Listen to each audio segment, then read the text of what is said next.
Good evening, guys, and welcome to the Shadow Chasers show. Tonight we will be speaking to Karen Frey and Kieran Woodhouse. Just going to bring on Karen.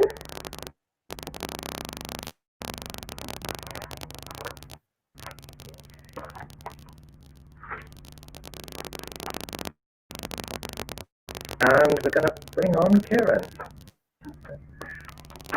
Okay. Hi, Karen. Hello. Hi, Karen. Hello. Hi, Kieran. Hi, Kieran. Good evening, both. Hiya. How are you doing? All right. Very good, thank you. Very good. So, how is everyone tonight? It's a Sunday. That means another week ahead. Yeah. It's Sunday chill day. Yeah. Yeah, definitely. Well, that's what I've been doing all day. I don't know about you guys. There's Christmas decorations. Oh, nice. Those look pretty, or try to. Yeah, tried. Definitely the Christmas one. Wow. Yeah. So, tonight we are going to be talking about your book, Kieran. So I've been told. It's been out. It's been out just over a year now, I think. So it's it's been doing well. In fact, this is the first show I've spoke about it for a long time, actually.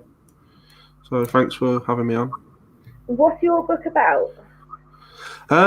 Really, it was me getting a bit frustrated and a bit annoyed at people coming on to ghost hunts expecting what I've called the most haunted experience.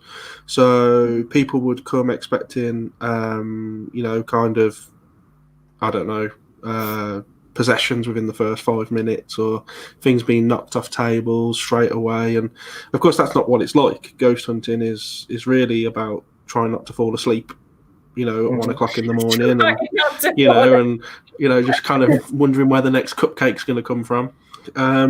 That's really what ghost hunting is. So I could see this, disillusion of people, and I could see that the investigative field was going in a direction I didn't really like. So I thought I'd write a kind of a rules 101 book, really, for ghost hunting. So it helped explain to people what equipment was. So each chapter is on a different piece of equipment, and there are some stories obviously in there as well for people that are interested in that. But it was really just to explain to people, like, look, it's not like the TV shows, it's not like that kind of thing. It's actually a little bit mundane, it's a little bit more research based. And so people, when they go and pay money, because people pay a lot of money, to get really a true experience of it, really. So yeah, it was a book born out of frustration. Yeah, right. That's the thing though, because like watching like Most Haunted and stuff like that, you kind of expect to see what happens there. Yeah, and it's something I've spoke to Karen about before, and the problem is with that is because people go, it's almost like a vicious circle, because people go expecting these things to happen. The people that are putting on these events feel almost as if they owe the customer that kind of experience as well. So then we get groups beginning to fake things or beginning to push certain experiences that might not actually be happening on their guests, because they're conscious that that's what the guests want. And again, like I say, it's this vicious cycle really of guests wanting experiences, group desperate to give the guests what they want for their money's worth, because ultimately they want the guests to come back, because if they don't come back, then they don't make money, and it's all about that, really. I mean, the thing is, like with paranormal, if it doesn't happen, it doesn't happen. It's one of those. No, and we've been on investigations where absolutely soddles happened, and I always say to people, well, at least we're not faking it. I mean, before I came on here, I was just watching another video by Ghosts of Britain, and it always amazes me that every single video they happen to get something. I had to think for a second. I was thinking who, and I was yeah, and every single video, it's something's happening again. Wow, and if it was that easy to capture ghosts, then we wouldn't be talking about what we're talking about, and I wouldn't be doing research or investigations because the answers would just be there. I've just got to wander into a cemetery at 7:30 on a Sunday night, and there's a ghost. And it seems like it's that easy, but it's not. So yeah, there are, in fact, 9 times out of 10, nothing happens. You've had Mark Williams say, guys, that you always tell your group that nothing may happen. This is just the luck of the draw, which is, if you're running an event, and Kieran, we've had this conversation, haven't we? Sorry, guys, taking over there. But we've had this conversation when you interviewed me, and we both said exactly the same. Like you said, it's expectations of the public because of, like you guys said, about watching TV shows. But you should always tell your public audience, your paying guests, they're not performing monkeys. You cannot guarantee there's going to be anything. If there's something, you should be open-minded and excited about it, and fantastic, great. If something happens, amazing. If it doesn't, you've been out, you've had a good night. That's all you can hope for. That's the only expectations you should really be having, isn't it? And I think we all agree on that. Yeah, absolutely. Yeah. I mean, we always try and tell people, look, if something happens, then that is like an absolute bonus, really. It's for me, it's just getting to spend time with friends and making new friends, really. And if nothing happens on a paranormal level, at least we have a laugh, and and it's cheaper than going out nightclubbing or whatever it is people do these days. Sometimes as well, the laughter can be quite good. Especially with engagement, because it can help. Yeah, that's true. Yeah, you can raise the energy with having a laugh and things like that. Yeah, you're right. Yeah. Yeah, and you definitely get to meet new people on the way, which is lovely. And that as well. Yeah, new friends. Yeah, I've made like Karen, for example. I've made plenty of new friends through doing stuff like this, and it's great. And I do my own, like I say, do my own podcast, and I've made friends through the Paranormal podcast as well. So it's been a real good avenue for just making friends, and also for learning from each other, because you shouldn't be afraid of that. Everybody thinks that they've got the answer, and yeah, that's right. Yeah, and everybody thinks that we all know what the answer is. We all know what, but we don't, and it's always good to talk to other people, because you could learn a thing or two. You should never think you know everything, because ultimately we know nothing, really. Yeah, it's true. At the end of the day, we're all learning. We all learn from each other. Mm-hmm. Yeah, definitely. You all learn new, like you say, you all learn new techniques and new ways of doing things.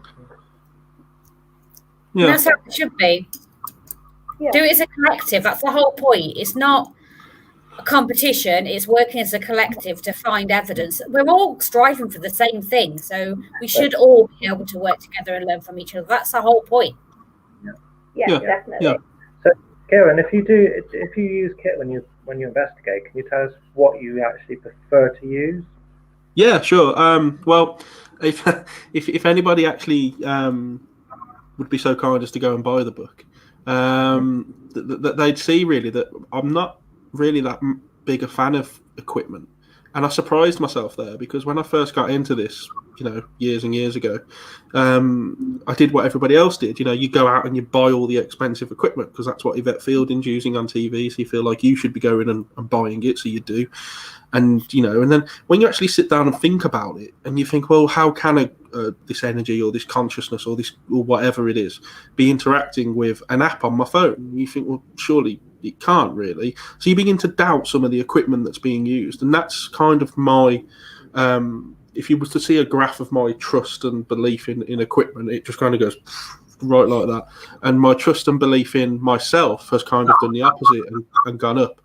And that's because I ultimately believe that we are the best piece of equipment that you can use, and because you can only trust yourself the most. So you could have a faulty K2 meter, or you could have a mobile phone app that is fixed to give you false readings or whatever.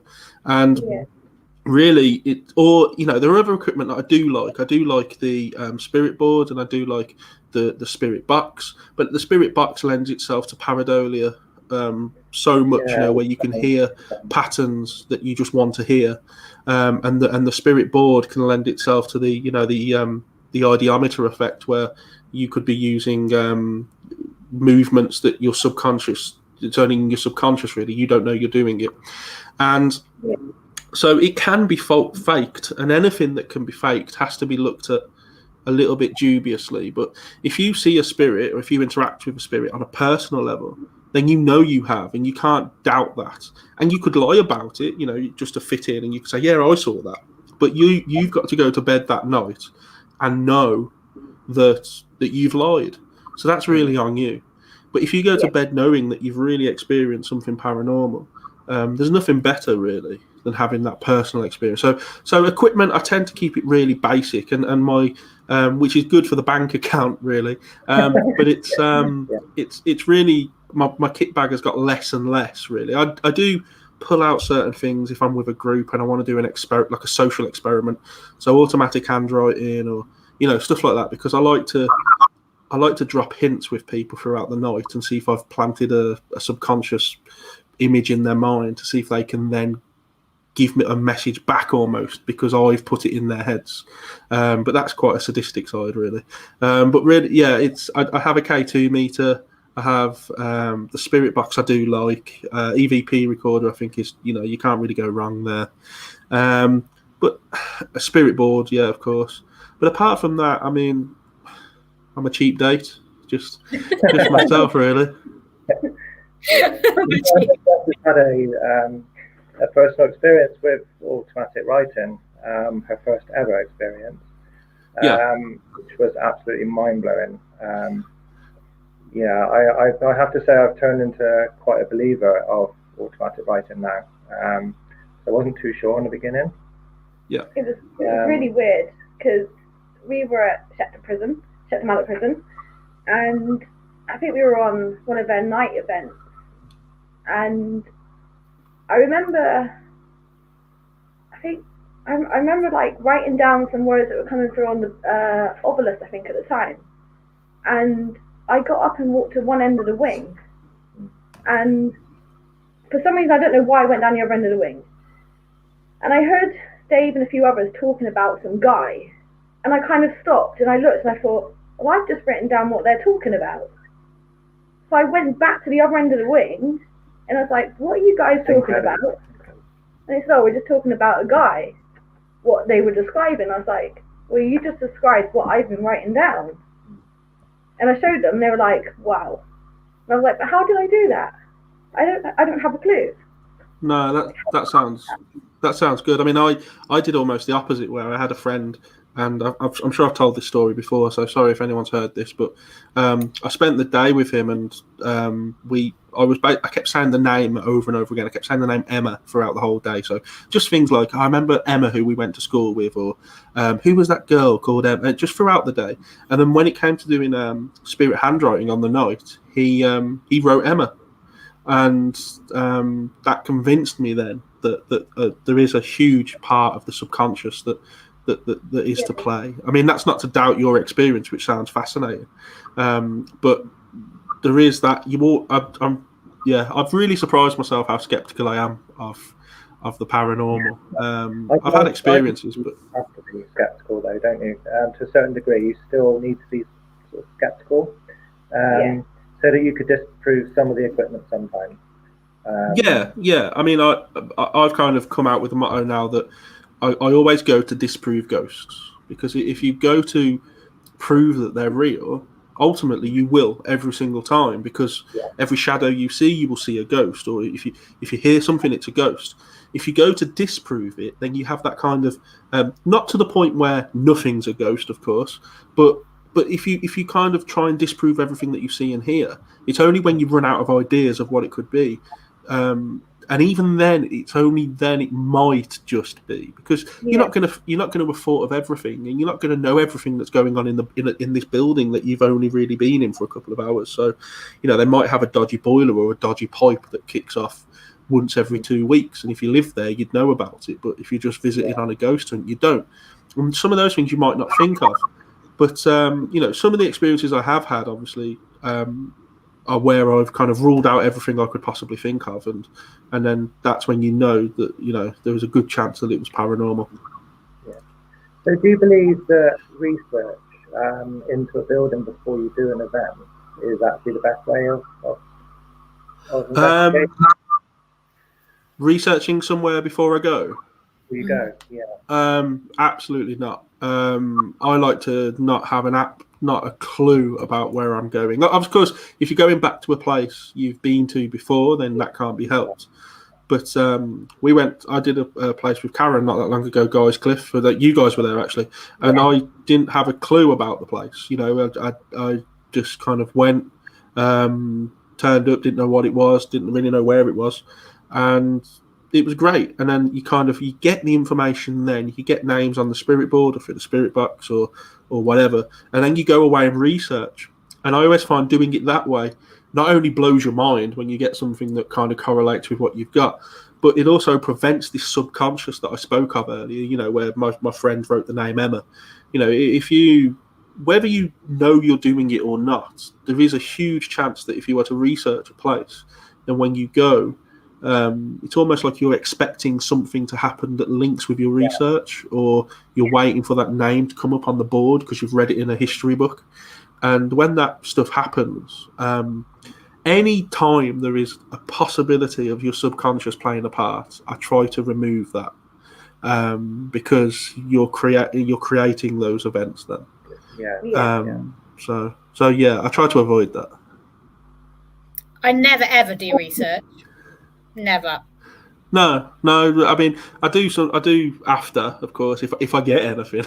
If I don't get anything, I just go to bed. We tend to look at little bits, just because sometimes it might help if you get a word come through that could be a name for somebody, or just to try and validate something that does come through a spirit box, for instance, or maybe that makes sense. Yeah. I mean, I've been to places like Drakelow Tunnels, and we've been lucky enough to do it. I can't count really how many times we did it. One of the guys in my old team had keys to it, basically, so we could just go and have a walk around. And we did a night where we started playing like 1940s Vera Lynn type music, and we were dancing and stuff like that. And because that obviously had a huge impact on the energy, because it must have brought back memories for them. And we caught an absolute, shed load of stuff off the back of that. We had coloured orbs, we had spirit boards spelling the lyrics to Vera Lynn, and I don't know the lyrics to Vera Lynn, so that wasn't my subconscious. So it was really good. So I understand what you're saying. Yeah, it is good to kind of I guess try and invoke a reaction from the place that you're at. Yeah, that's a good idea. I would say Drakelow's been the most active place we've been to. From witnessing shadows to seeing our actual case actually move along the floor. Wow. In front of us, it just slid across the floor. I've also seen chairs move. I've had some thrown at me in the is it the medical room? Yeah. I was sat in the corner, and I think it was like a little stone or a pebble or something thrown against it. It rebounded off the bed. Wow. And I literally stood up, and I mean, it was literally just me and Jess in the room. Jess was sat one side, I was sat the other, and nothing normally scares me. But at that point, I thought, well, if it's done that, it could possibly do a little bit more. So we decided to leave it there. Yeah. Well, okay. But yeah, it's been a very good place to go, Drakelow, and we've been there many a time. I love Drakelow. One of my favourite places to go.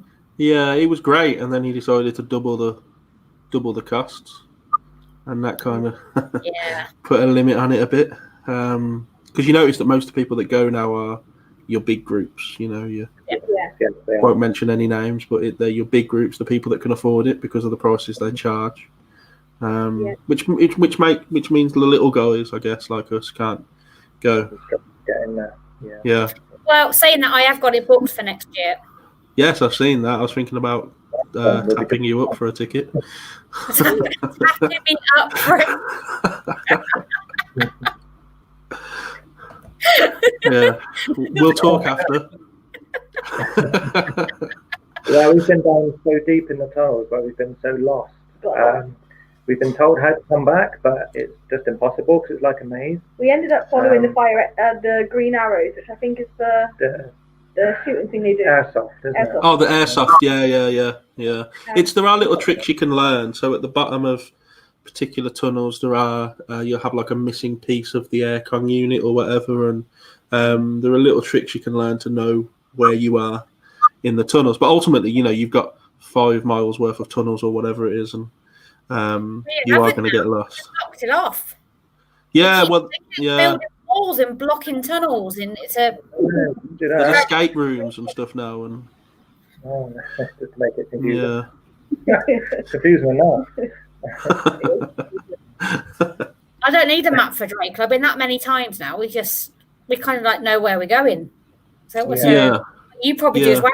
Apart from the fact that now they've started building these walls, it's made that a little bit more difficult because you're like, well, no, because that's the way we used to go through, and now we can't because there's a brick wall there that's appeared that wasn't there the last time we went.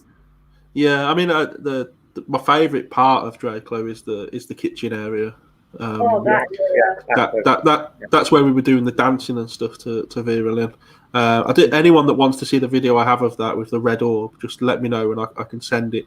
You'll have to excuse my dancing, but there is a really good red orb, and of course, because all the dust's being kicked up off the floor because you're in a tunnel, so you know what the dust is. You can tell that between this thing, and then out of nowhere, there's 2 little red orbs intertwined. They come round my back as if they're kind of dancing around me, and come right in front of the camera, and the people filming kind of are in shock, and you hear them say, "Oh, what the hell was that?" As this thing kind of just flies past, and it's bright red, and of course that stands out from the dust that's kicking up, so you know that it's something. And the 2 little orbs are kind of like going around each other, almost like they are dancing. It was a fascinating piece of footage. Wow. To see that. You had anything else like that, Kieran? Anywhere else? Have I ever seen anything like that? Yeah. Not really, I mean, again, the downside to what I mentioned earlier, where I'm very personal and I'm not very equipment based, is I often get halfway through an investigation and think, I haven't even turned on my EVP recorder yet. So there's this kind of downside kind of where, and I'm quite guilty of it in my own life. Me and the wife have been on holidays and we haven't taken a single picture because I like to just live in the moment, And so I have got some bits of stuff, some EVP recordings. I got a really good photo at a local churchyard I took about this time last year. Again, anybody that wants to see it, just send me a Facebook message or whatever, and I'll send them across. But this one picture, I kind of zoomed in and changed all the colour and the contrast, and it really looks like something's just hovering over a tombstone. And it looks like they've got long hair, or they're wearing like a shawl or a hood or something. Really interesting stuff. So yeah, every now and then I get something, but I am quite wary and quite, I guess, I don't really trust the people that get something at every single place they go to, like we were talking about before. Yeah. Because that just doesn't happen. I don't care who you are. That just doesn't happen. No. We like investigating in small little groups, just so that we can validate what we get. I find if you've got a big team in there, like probably like 10, 15 people, it becomes a bit too much. Yeah. I mean, again, the reason when you go on investigations and there are so many people is because it's all about the money, ultimately. So if you are lucky enough to have a smaller team, absolutely, it's fantastic, because there's just enough of you, as you say, to validate what you're experiencing and to bounce off each other and to build up some energy. But there's not too many that you get noise pollution, or you might get an idiot in the group or something like that. So yeah, I often find 5 or 6 people is an ideal number of people, really. That's the thing, though, isn't it? Like you said, yet again, it's a case of smaller groups, not having like, I can't stand having too many people in one group, because with the noise pollution and everything else, it's just, I don't think you enjoy it so much. No, you don't. No, you're always, again, as I mentioned, there's always someone's belly grumbling at 2:30 in the morning, or someone's, eating those sweets noisily in the corner, like at the cinema or something, And and it kind of detracts from the, you know, just as you're zoning into the atmosphere and you hear someone unwrapping a Werther's, it kind of just takes away the. Go investigate with Kieran. But you know, it's like, I don't take it too seriously, but at the same time, you know, you're giving up your time and money in most cases, so you want to be able to, I guess, you know, have a good time, but be able to trust the people that are around you and know that they're not going to ruin it for you. I do liken it to a cinema experience. You know, I stopped going to the cinema years ago because I always managed to sit next to the person who wants to be on their phone for 90 minutes, or you know, they have to tell everyone on, you know, their 4 followers on Instagram that they're at the cinema and they need the toilet 6 times, and that's kind of what you can get at a paranormal night, you know. So I try to avoid that, and I always try to go with groups now. If I'm not going on my own, obviously with my own group, I try to go with groups who I can trust and who I know aren't going to let those people on, because it is all money orientated for these groups, and they will just take anyone. And they don't care if they're disruptive to the group, because, you know, they've been paid, really. And I have experienced that with these big groups, so yeah. Yeah, I don't like that. Like when we did when we did Falstaff, there we had 2 group. Well, we had 2 groups of 4. We just had 8 people. That was it. That's all we took the last time we went there. Perfect, guys. I think Dennis just made a good point. When people haven't eaten and their belly rumbles, that is. It's normally when you have eaten as well. I mean, I don't know if I said it in my book or if I said it in one of my presentations, but do not eat a curry before you go on a ghost hunt. That's, you know, that's the worst thing that you can do, particularly if you're somewhere like Drakelow as well, where you're sharing a toilet roll between 10 of you as well. Just because, you know, that isn't. It's just not a good thing to do. And you know, in on a serious note, talking about things that you eat or you don't eat. A big mistake that people make is that they really fill up on sugary stuff, you know. So you see people downing like 3 Red Bulls before they go, or you know, eating a whole bag of, like, I don't know, not Werther's, but something a little bit more sugary. And you know, like, what that does is it has a huge impact on your perception of reality, because it will give you a sugar rush, it will give you an upper and then a downer. You'll get heart palpitations from the energy drink. You'll get headaches and migraines from too much sugar overload. And yes, I do. And of course, like, you know, that can have a real negative impact, not only on your experience of the night, but it will make you. I've seen people down a Red Bull and then claim that there's a paranormal aspect to the reason they've got chest pains. And I think, well, no, it's because you've just downed a Red Bull, you know, and had like free donuts or something. That's why you've got chest pains, and this happens, and so it's funny to talk about, but really you do have to. And I don't live like a monk, you know. I eat and drink like the best of them, but when you're going on an investigation, you have to take, you know, the 24 hours before or whatever. You have to kind of be a bit serious about what you're putting into your body, because it has a huge impact on your experiences. So what's your go-to food then, Kieran? Curry. No, not really. No, I mean, I don't know. I mean, I eat a lot of meat in general. I'm a big meat eater, but I tend to not. I don't really eat much. You know. I mean, do you ever take snacks? Yeah, of course. I take snacks. I'm known as the squashy king. You know, those squashes you can buy. Yeah. I love those. So I kind of chomp on them here and there throughout the night. But I might have a pizza before I go. You know, just a pizza. Nothing too bad. And then I'll take a water. I always take water with me. And there's this, I think it's called Paranormal or something. It's like a natural energy drink that you can get. I always get it from Tesco. It's in like a silver bottle, and it's like a natural energy drink. That's quite nice.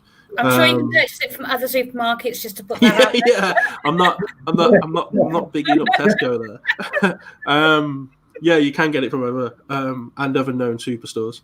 But that's a good drink to have, or just water. But I try not to drink too much because there's nothing worse than just waiting for someone to, a footstep to appear or something, and you're crossing your legs, desperate to go to the toilet because you've drank too much, And again, that detracts from the experience. So I try to just everything in moderation, I guess, Karen. Everything in moderation. And if you've got energies and entities there, it's cupcakes all the way. They were nice. They were amazing. Yeah. I've told them I'm going to invite them on every single investigation we do from now on.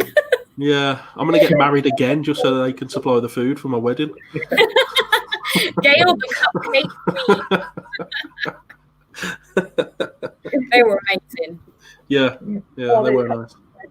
They were tasty. Definitely. So, going back to your book. Yeah. Is that on Amazon? Can we get that on Amazon? Yeah, unfortunately. I'm not a big fan of Amazon. But, it was kind of like self-published and they help you.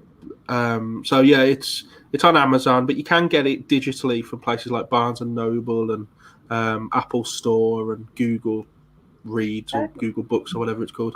So yeah, you can get it from other places, but the main place is either Amazon, or if you'd like me to send you a signed copy or whatever people do, I'm happy to do that. If you just let me know where to ship it to, I'm happy to do that. But you can get it in ebook, or you can get the physical copy as well, whatever suits you.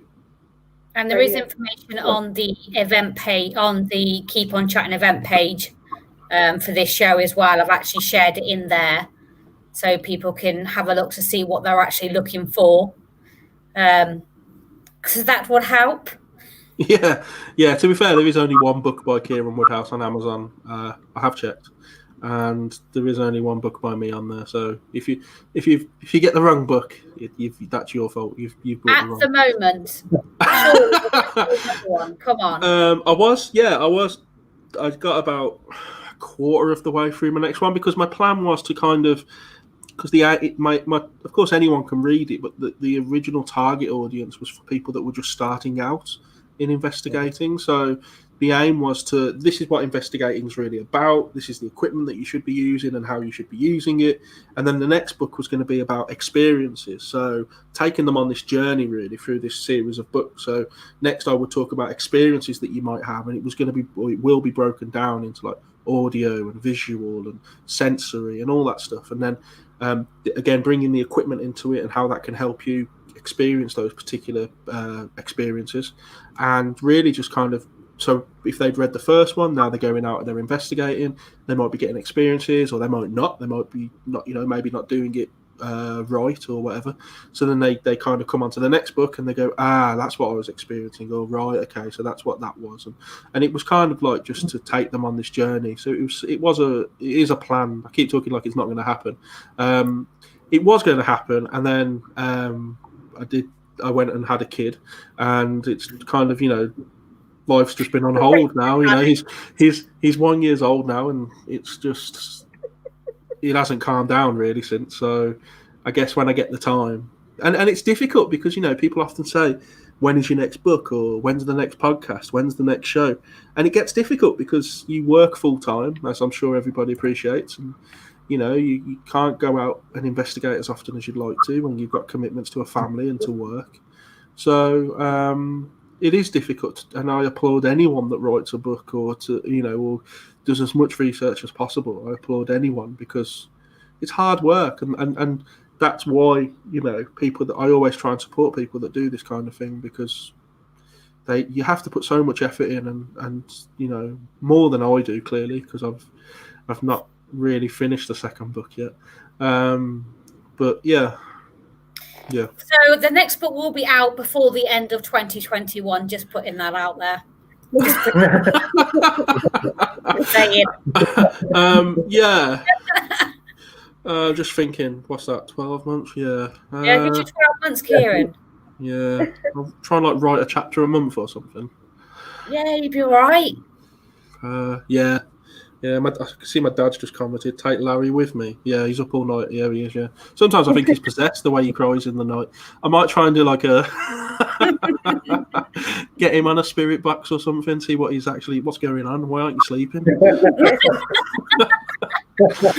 right, then maybe 2022. All right, we'll give you a little bit of early 2022. Early, I'm happy with that. Spring 22, yeah, that's it. There you go. That's it. I'm going to hold you to that. I'm going to write that down. You heard it here first, yeah. But you've also, do you want to tell people about your podcast that you do as well? Because you had me on your podcast just recently. Yeah. So I've got 2 podcasts or shows, I guess.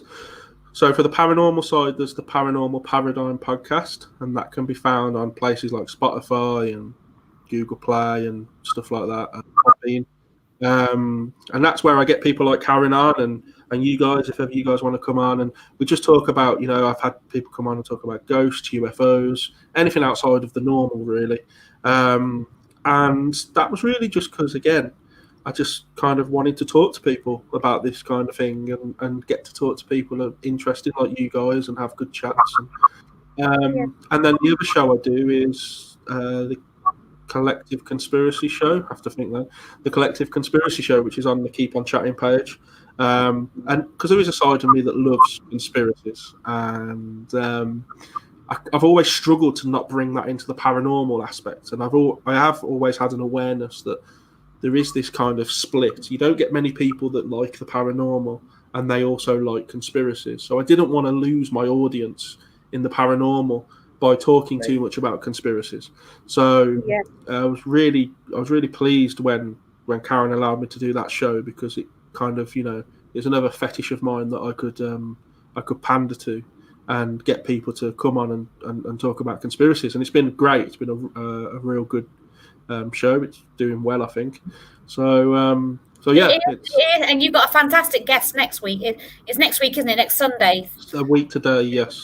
Yeah. It's Eric Altman, to talk about cryptozoological creatures, so Bigfoot and the like. Should be good.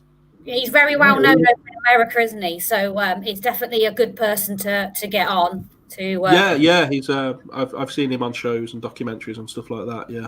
I'm looking forward to that, actually. Yeah, that should be good. So yeah, I've got two shows, one paranormal and one not so paranormal, a bit more conspiracy based.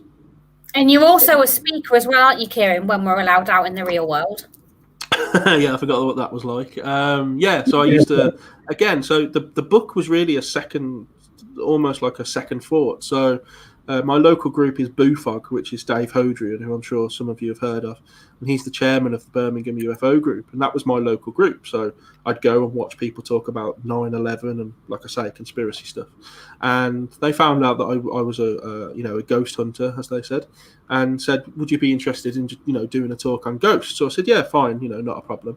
So I put together this, this presentation where it was really the very start, the very rough ideas of my book. So I went and did like a 2-hour talk. Went really well, and people said, where's your book? People normally sell a book when they come and talk. And I said, well, don't have one. It's taken all my time and effort just to do this. And they said, oh, no, you should get a book. So I was like, okay, fine. So I felt pressured into it, really. So I went and yeah, I was coerced into it. So I went and wrote a book, basically, to kind of go hand in hand with the presentation. And then that did well. And then I ended up going all over the country to different groups like Truth Seekers Northeast. I went to SUFON, which is Swansea UFO Network. I've been to Bristol Truth Juice. So loads of others that I can't really think of at the minute. But yeah, loads of places around England.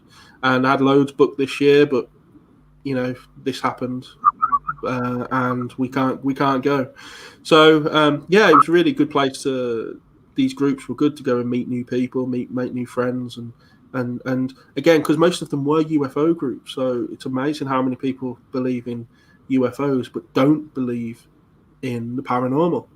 So it was always interesting having questions from them, because they look at it from a very sciencey perspective. You know, UFOs are nuts and bolts and they're real. And whereas when I talk about I have a theory on what spirits are, which we can talk about if you like, but when I go down that route, I bring UFOs into it, and I talk about how they're potentially interdimensional, so they're not physical nut and bolt kind of thing, and that most of them kind of go no.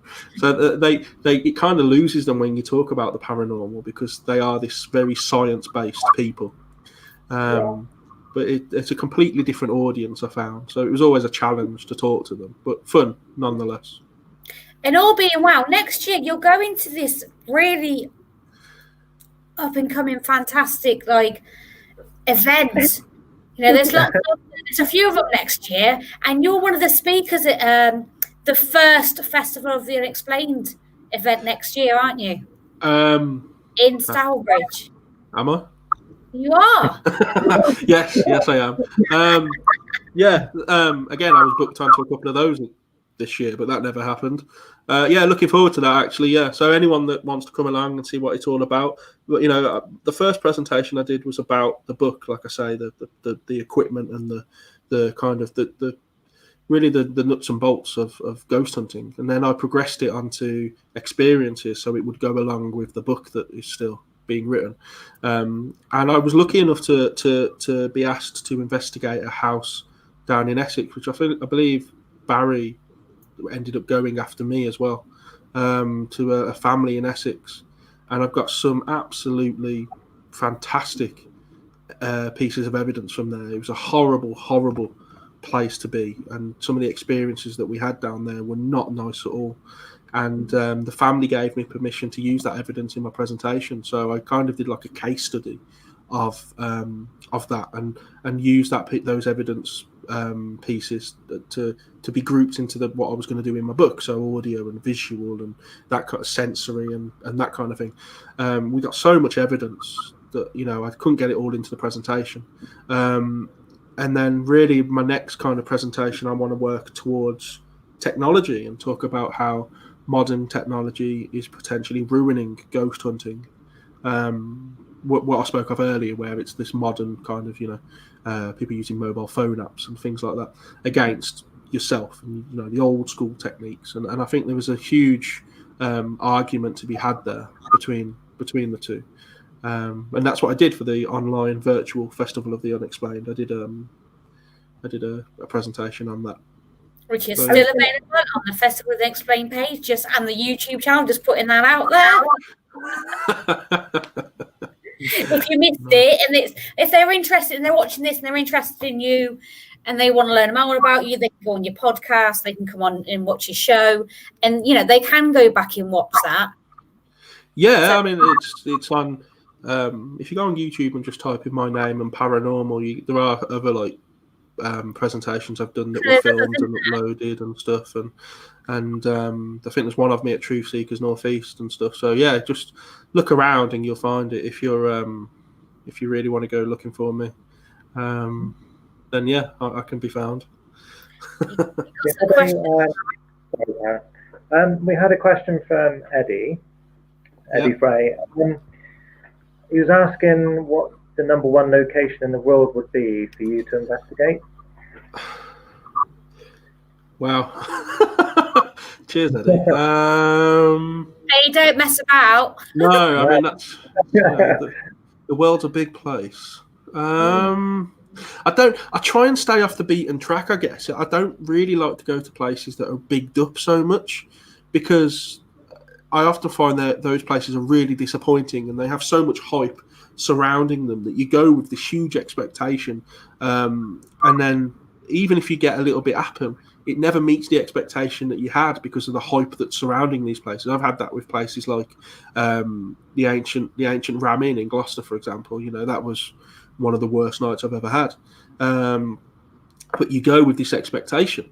So I don't really, for me, I really like doing people's personal homes or personal workplaces, and so anywhere like that, really. It's not an exact place, sorry Eddie, but I do enjoy doing, you know, like people's homes and people's workplaces, because it's always a personal level, and they're obviously experiencing something that has caused them to ask you to come and investigate, and and so you kind of go with a purpose, and I like that, instead of just going to a place where there was a group the night before you, there's a group the night after you, and if you believe that spirit is energy and consciousness, then it needs recharging. Energy can be drained, and if people are going constantly, then you're going to get nights when nothing happens, because this energy just kind of wants a day off, really.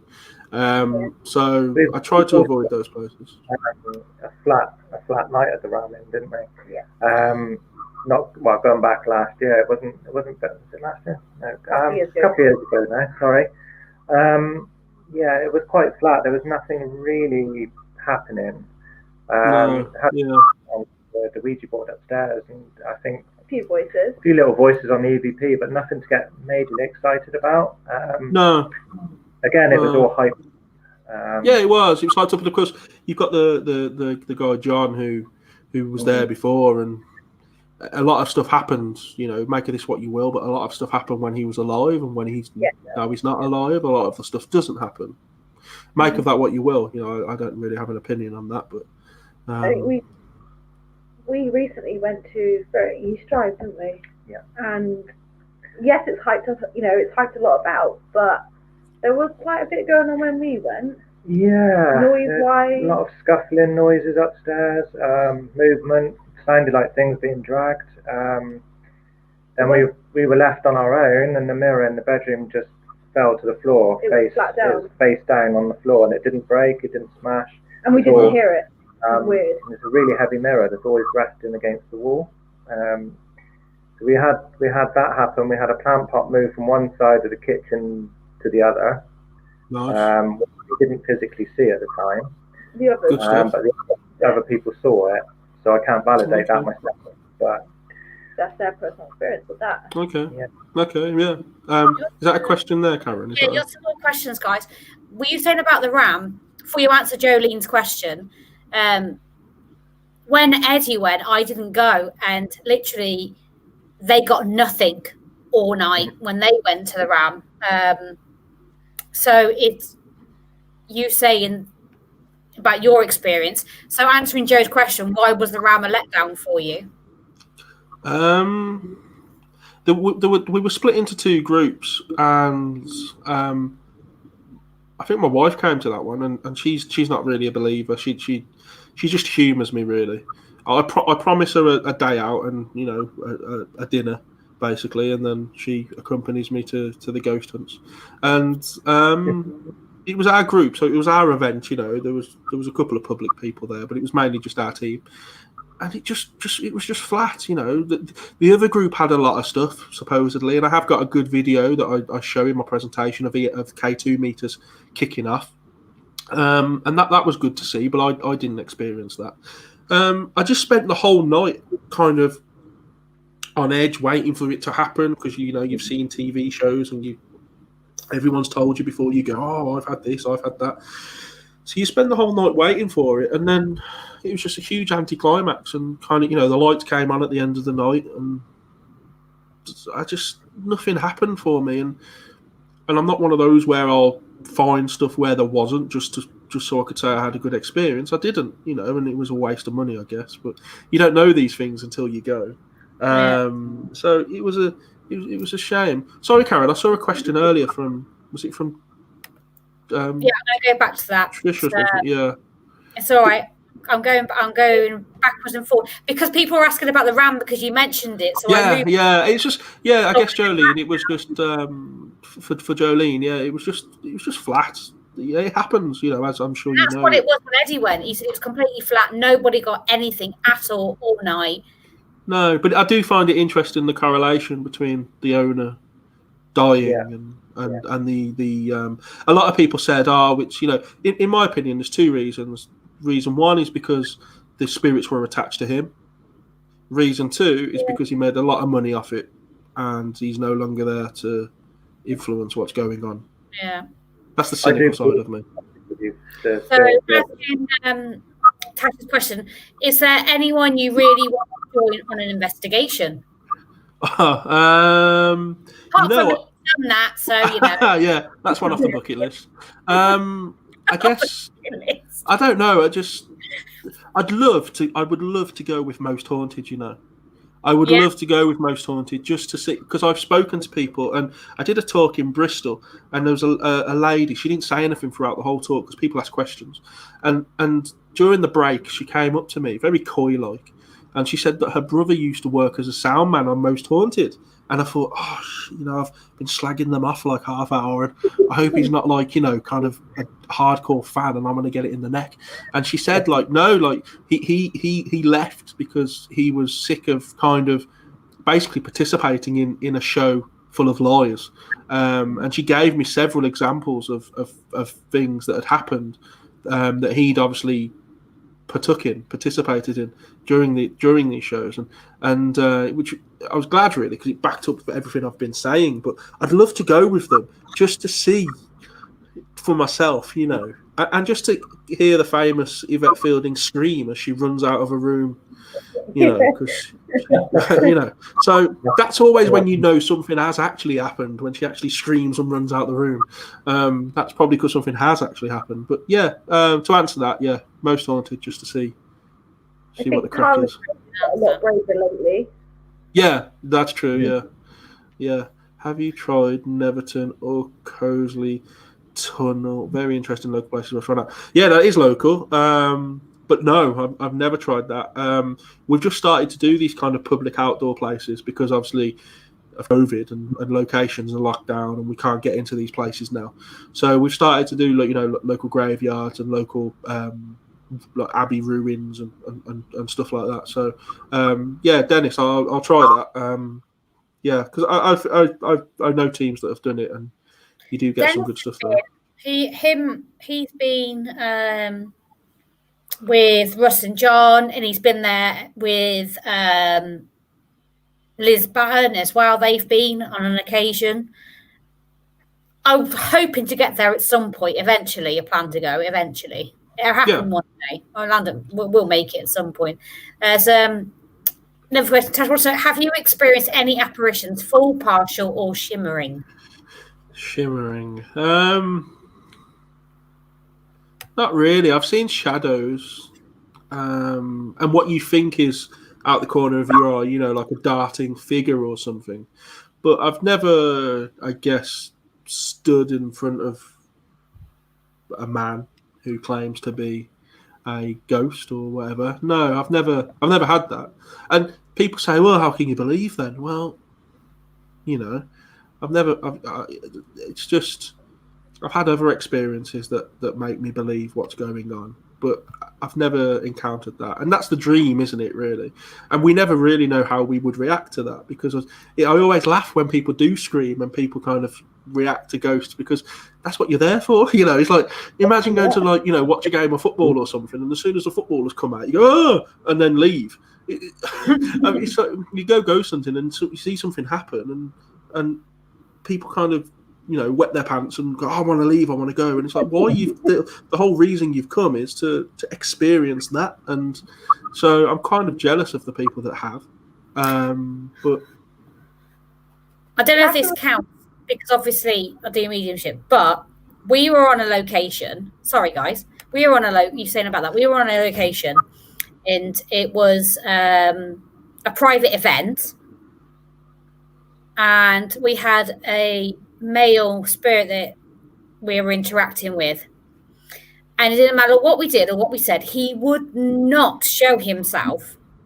Admittedly, I don't tend to do this as a rule of thumb, but I got a bit aggy with him because I was just starting to get a bit annoyed, and I was like, you know what, we're packing up to go.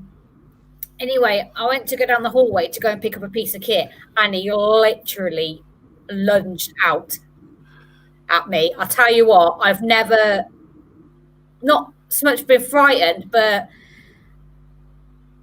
how can I put it? Took off guard like that before, and I was like, oh my God, I never want to experience that again. Honestly, he either trying to get him to come out, it wouldn't come out. And then as soon as I went to go and pick that piece of kit up, he was there. And I was like, right, time to go, let's go. Yeah, I imagine that was a bit of a shock. Yeah, it was a bit, and I was like, what the? Because normally, obviously, because of the way I work, I'm used to it normally, but he literally, I think he thought, you know what, you and your aggression, or what, if you want to call it, or whatever, I think he was kind of like, you know what, you carry on. Yeah. And you want to see me? I'll let you see me. But when I want you to see me, just how it works. Literally, he just lunged out. Oh my goodness me! I never want to experience that ever again. Just putting that out there. Never again. Go on, Jess. Sorry.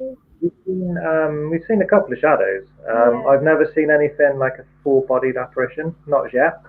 I've only seen it. I've seen dark, solid objects, but I've not actually seen anything. Yeah, I guess that's what I've seen. Just shadows, and I've seen like humanoid. You know, they look like humanoid shadows, and usually like human shape. It was a room with it was a long, narrow room, and it had a filing cabinet down one side, like shelving one, and I could see it was only half of it. I could see half the head, the shoulder. It was just jet black. It didn't move. I waited for the other guys to come up because they'd gone down to the basement. I was like, "Can any of you see him? He's there." Yeah. But yeah, it was weird. And of course, it's always you always have to remember that just because you can see him and other people can't, that doesn't mean that it's not there. Ultimately, if you do read my book, you'll see the theory that I discuss, where ultimately you're just tuning into a different frequency, and you're able to pick up that frequency that he's operating on, just because the person next to you isn't. And I've seen that before. I've seen people on ghost hunts who've been ridiculed and laughed at because they can see something no one else can, and that's a horrible thing to witness. Because when we talk about personal experiences, if this person's telling the truth, then why should they be mocked just because somebody else isn't experiencing it? It doesn't mean that it's not happening for them in their reality, in their perception of reality. So it's a shame when that happens, but you always have to be, I guess, respectful of people's experiences and what they see, because to them it's their experience. Yeah, you say that. It's like Alan, he's just come saying, I've witnessed a shadow figure in front of me, not going to lie, it did spook me.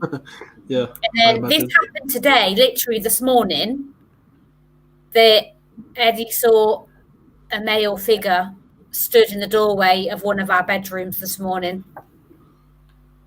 Well, firstly, what are you doing up at 4 a.m? Because he just wakes up stupidly early all the time. You can come and look after Larry then. That's fine. But yeah, 4 o'clock this morning, he saw. I was awake as well, and he was like, "I've just seen a male figure." He said, stood in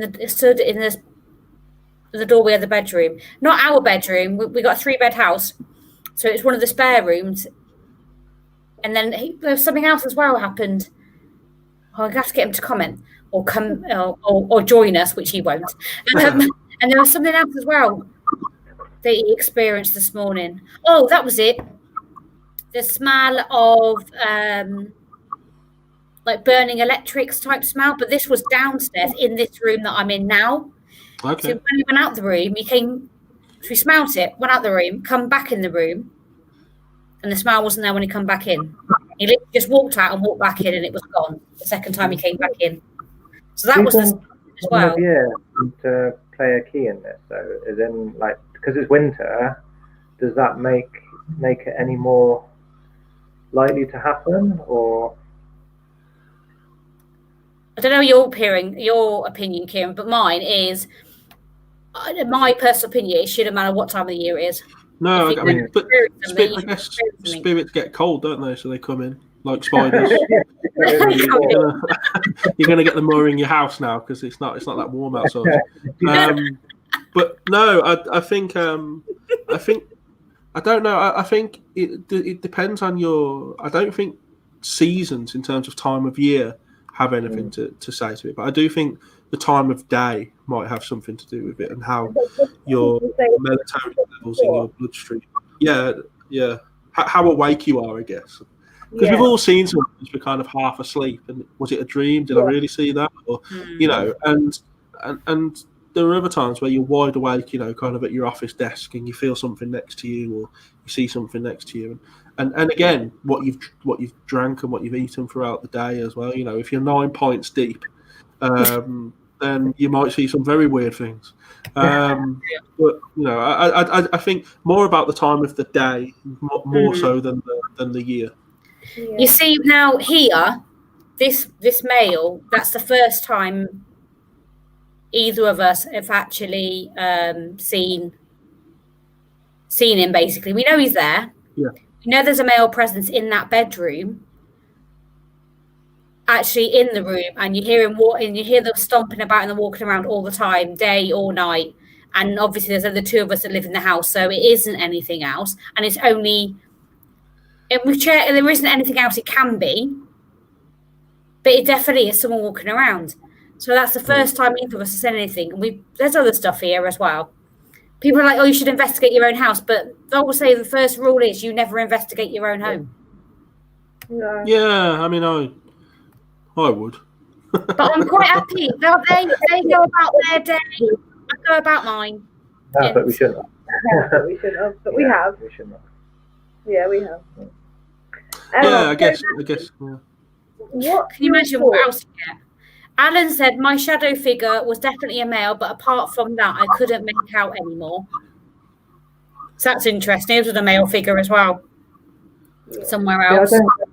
I don't know how people can see it as a male or female. I struggle with that. I see it as a shadow. That shadow I do. I don't know how people can know the sense of difference between a male and a female.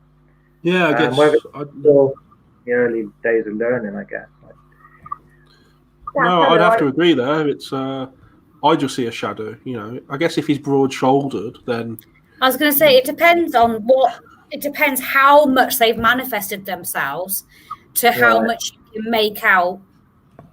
Mm-hmm. Male, female. It's whether you're sensitive or not, and you can sense whether it's male or female energy as well. Right. Yeah, I guess so. But I agree with you there, Dave, that it's difficult to see if it's male or female. Yeah. Dennis said it can't be Santa. It's too early. Yeah, all right, Den. They said, what was he doing up that early? And Dennis said he was making the Frey brekkie, but he wasn't up that early. I was, no, that's way too early. Alan said it was all down to the way it was standing, also the general build and size. Yeah, I guess that's the only way you could tell. Like I say, if he was broad-shouldered or a slight figure, I guess you could tell. You could take a guess, I suppose. Yeah. And even then, it's just a guess, really. Ed, so we should send our spirits to your house, Kieran. Someone's what? Eddie said that we should send our spirits to your house. Mate, if they can babysit and if they can give me a night off, crack on. Give me a baby, give me a night off. Send them up. Send them this way. Which one do you want? The older lady, the gentleman, or the little girl? The older lady sounds probably the most apt. I tell you what. The baking that she does smells amazing. Spirit cookies. Honestly, this sometimes smell cooking downstairs. I'm thinking, what's he cooking? And he's not cooking anything. He's sat in front of the TV on. And I'm like, she's duped me again, gutted. Because it smells I like that. I'm actually fascinated by the kind of experiences that you get through smelling and stuff, because there's a psychological aspect to it where people always say it's like a nose memory, and if you think about a loved one that's gone or a friend, they have a specific smell, so you might smell it. That's just psychological. But I mean, there's my dad's auntie haunts my dad's house, and she was a dinner lady, and she had this very unique smell of really cheap perfume and chip grease from when she used to work in the schools. So it's a very distinct smell, and you can wake up on a morning in their house and go downstairs, and you always get hit with that smell.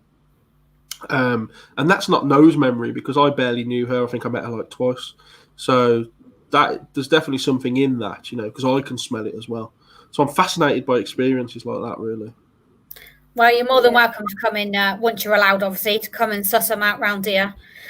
There's all sorts of stuff going on in this house, and it's heightened so much more recent. Don't know why, but just recently it has heightened even more, and we are experiencing more, and we are hearing more, and do you think because you've been because you've spent more time in your home, because obviously I get people contact me and you know, kind of, this is happening in my house, can you come and look at my house? And I've noticed that since people have been in lockdown and spent more time in their homes, they are experiencing more. But I also think the negative energy that's currently existing in the world can have an impact as well, because everyone's kind of, you know, a bit down, a bit slumped. And I think certain energies can prey on that and can manifest off the back of it. Yeah. So I think that could play a part in it. See, we've been in lockdown. We moved here the week before the first lockdown. So we've been in lockdown in this house since we moved in. So we've literally been here 24/7 since March. Yeah. So it's like I said, it's just recently that we've always experienced stuff ever since we moved in, but it's just getting stronger and stronger more recently than ever. And as just about the SLS video footage that we've still got it somewhere. I know everybody's not a fan of the SLS and everything else, but when you're asking for these figures to do certain things and it happens, and they do it on command, then I don't know how you debunk an SLS for that. Yeah. We had some really weird stuff, like we had an adult and child, and I picked up on a male and a small child, and Eddie got the SLS out just you know, see if he got anything, and he actually got an adult figure and a child figure. Wow. And this isn't just in the same room. This is in more than one of the rooms. And on one occasion, which I didn't find amusing at all in the slightest, just going to put that out there, when I had proper hair, before obviously this year, I was drying my hair and there was a stick figure on the SLS. He just brought it in because he's going around the house with it just to see if he could pick up on anything or whatever. Yeah. And behind me is nothing. I sat on the bed, and behind me is just a wall. Nothing else. So it couldn't be the bed. It couldn't be anything else. And this stick figure was stroking my hair. This is not funny. This proper freaked me out. That is just weird. That's quite creepy. We used our SLS in Shepton Mallet Prison in one of the cells. When we were looking in one of the cells, it looks like a stick figure appears, and it looks like it's hanging itself from the ceiling. Wow. Which would tie in with obviously it being a cell. Yeah. But yeah, I mean, apart from that, we've not really. I mean, we don't really use it a great deal now, but we found it was quite good in the beginning. But a lot of places we were going to, there was a lot of objects. So it was mapping the objects. So you've got to be careful of it mapping objects. So it maps objects is obviously a spirit. Yeah. Like chairs, things like that. You've got to be very careful. Mm-hmm. It's good in open places. And good piece of it's kit. debunking them, isn't it? Yeah. That's the thing. Because on a lot, no disrespect, but on a lot of these shows, are like, oh wow, it's a figure, it's this, that, and the other, but it's actually not. It's a chair or something else. Do you know what I mean? And that has happened. And you've watched these shows, and if you ever use one, you know that it will pretty much map anything, and will turn into a figure, whether it is or whether it isn't. Mm-hmm. Yeah. So, do we remember the SLS evidence from Septon with a small child that wanted a biscuit? Yeah. Oh yes, we do. Yes, that was good. Right, guys, I think we're getting ready to wrap up because time has ran away. Again. Again, yeah. This is what happens, you see. It's just when you're having a good conversation with somebody and they've got a lot of interesting things to say, the time just goes. That it does. Yeah. You have to extend it, Karen. To extend it. Well, Yes. Yeah. So thank you everybody for watching. Yeah, thank you very much for watching. Thank you, Very Kieran, good. for joining us, and Thank you, Karen. Thank you very much. Meet you. you're very welcome. Thank you for having both of us. It's been quite good. It's been quite interesting. Thank you for being co-host, Karen. And don't forget, we've got Tuesday, All Talk Paranormal show is interviewing Tim Johnson from Ghosted UK. We're on twice next week because you've got to pull up with me twice. Sorry, everybody. That's if you want to, that is obviously. And on Wednesday, we've got Tom Warrington from Pulse Talk Radio. His new book he's just released this month. And then Kieran has got a fantastic guest on Sunday at 7:00. Eric Altman. Look him up, look at all information about him. That's definitely going to be a good one to watch, I think. And I'm definitely going to be watching it anyway. And that's on his Collective Conspiracy show. So thank you, guys, for having me. And thank you for letting me join on to your chat tonight. I'm just going to play a little video for everybody about the Ultimate Festival of the Unexplained weekend next year. Give you a little bit of a taster. Just to be aware, not all these celebrities will be at, all these same people will be at every event, because they will not be. Like we said, we got the fantastic Kieran next year at All Being Well. Yeah. Hopefully, if we have to move it again, because we've moved it twice already. If we have to move it again, we will. But for those of you that are interested in the weekend event next year, I will play the video for you now, and we'll all say thank you and good night. Thank you very much. Thank you. Good night, everyone.